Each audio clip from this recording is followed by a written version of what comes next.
तुम्ही इतकं म्हणजे प्रामाणिकपणे सांगतात की चूक झाली तर आपण 4 पावलं मागे 100% सरकतो. आणि ते आरोप करताना म्हणतात गुंडशाही आहे, माडमध्ये गुंड जमा झाले आहेत, गुंडांचं राज्य आहे, असे थेट आरोप होतात तुमच्यावर. आरोप करणाऱ्याला पैसे मोजावे लागतात का? नाही लागत.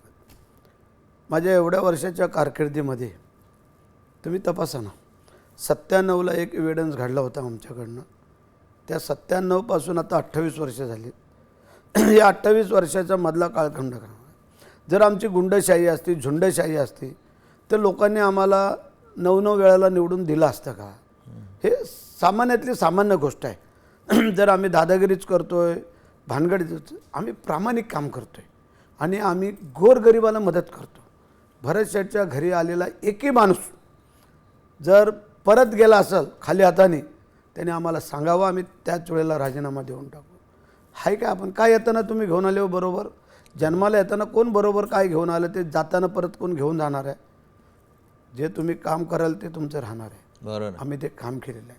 काय गुंडशाही?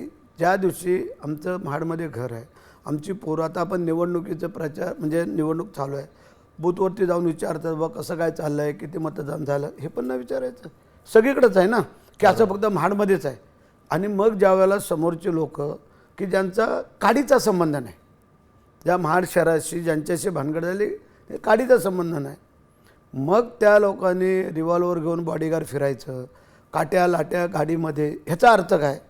आमच्या गाडीतनी काय सापडलं का? आमच्याकडे काय हत्यारं होती का? मग आम्ही सांगितलं ना, जर तुम्ही अंगावरती आलात तर बाळासाहेबांची म्हण आहे, जो अंगावर येईल त्याला शिंगावर घ्यायचं, कोणी का असं.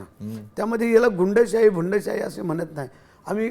काय नेमकी गुंडशाही म्हणजे किती केसेस आमच्यावरती आहेत, किती लोकांना आम्ही मारलं, किती लोकांना लुटलं, काय सांगा ना. जा तुम्ही महाड शहरामध्ये एक बिल्डर, एक व्यापारी, एक उद्योगपती जर काय बोलला आमच्याविषयी, त्याला आम्ही त्याच वेळेला करू.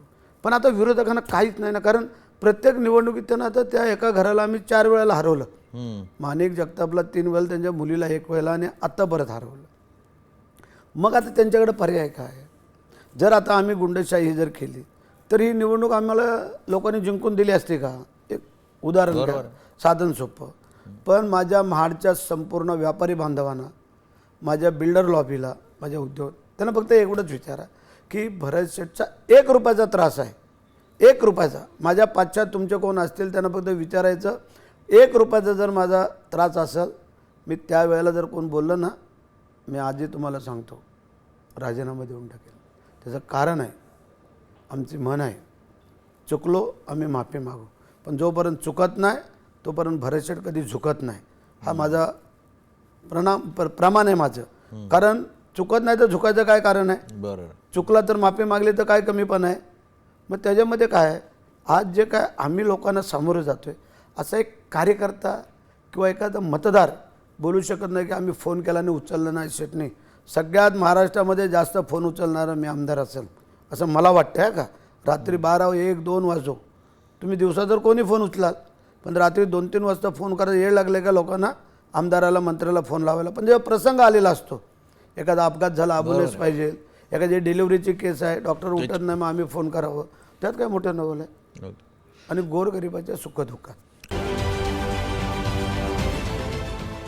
देश विदेशातील प्रत्येक घडामोडींचे लाईव्ह अपडेट मिळवण्यासाठी आता साम टीव्हीच्या सर्व सोशल मीडिया प्लॅटफॉर्मला लाईक, फॉलो आणि सबस्क्राईब करा.